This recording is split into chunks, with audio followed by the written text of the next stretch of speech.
Okay, this is my review of The Last of Us Episode 7. I don't know the title of it because I was watching it last night. They do the usual thing when they first air it live with not putting the title of the episode. But if I find out what it is by the time I upload this, I'll put it in the title of this. Anyway, this follows on from Episode 6, from when Joel was tragically hurt. Now this does happen in the video game, and then what happens in the video game is obviously Joel gets hurt, and then she has to sit there and she basically has to sit there and try to look after him and patch him up. And then obviously it being a wasteland now, obviously trying to sit there and hard to find medicine to help obviously a gunshot wound and infection is gonna be a hard thing, so I won't spoil too much on that. But yeah, it does play out like that. But where it differs a little bit is that obviously the first 5 minutes of it does show the events of what happens, and then the aftermath, and obviously what happens, and then but then what we get is that we get a flashback to Ellie's past, which is pretty cool. And then we meet a very different Ellie. Now the flashback doesn't tell you how far back it was, but obviously this was before she got bitten, and obviously and found that she was resistant to the effects of the plague, or whatever it is that they want to call that thing. And then they've basically did the flashback that pretty much takes up most of the episode, and the flashback is based on the DLC from The Last of Us called Left Behind, and that episode and then that DLC in the video game explores the friendship and relationship between Ellie and her friend Riley. Now once again, obviously they seem to have done changes here and there, but the actual build up of Riley being Ellie's best friend is pretty evident in the DLC and in this particular episode, so that's pretty great. So we kind of see that Ellie's always been a bit rebellious and doesn't take any crap from anyone, and then obviously she sneaks out and then she meets her friend Riley, and then there's a very familiar thing that happens in the video game where they go to a amusement arcade, and then obviously they're having fun and stuff. So that pretty much does play out exactly like the video game.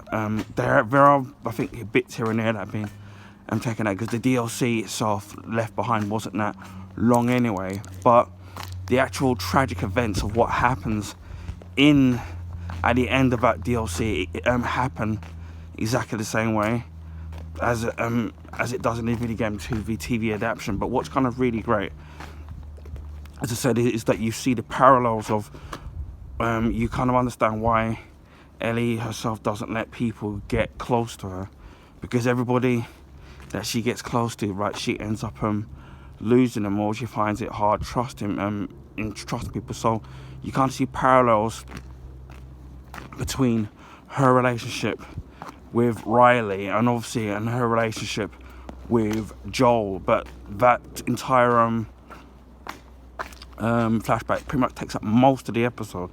So and as I said before, you kind of get a origin of Ellie, and kind of the stuff that happens and why she's become the way she is. But she's not the same Ellie that we meet later on with Joel. But now you kind of get the backstory. Now the only thing that I wish they had done in the actual episode, and even in the game it didn't kind of do this, but maybe they might sit and do it, is I wish there was they would give an explanation as to why of all the human beings that are still surviving, why she's immune to the fungi infection.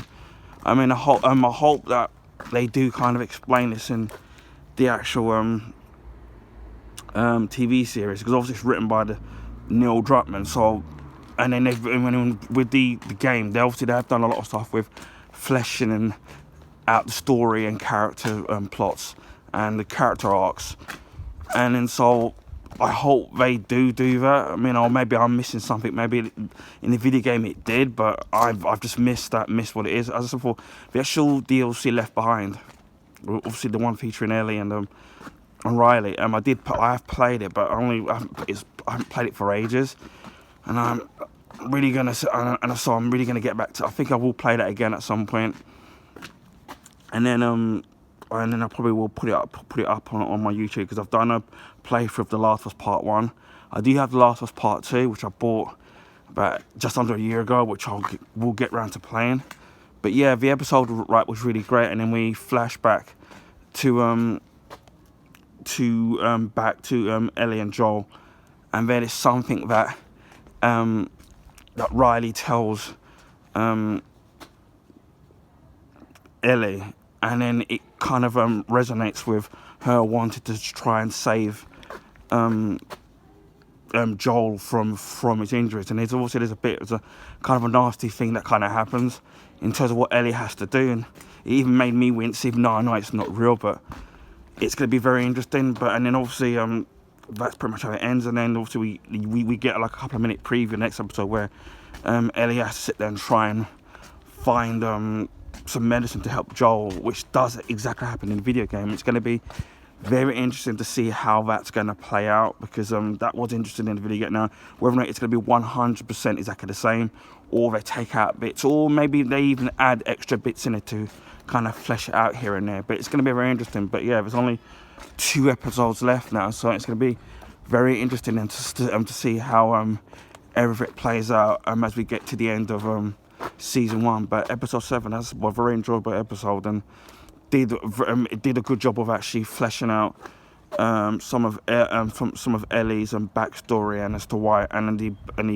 giving us an explanation as to why she's become the way she's become, and then that's where her parallels with her relationships with other people from the past obviously affect her future. So yeah, really good episode.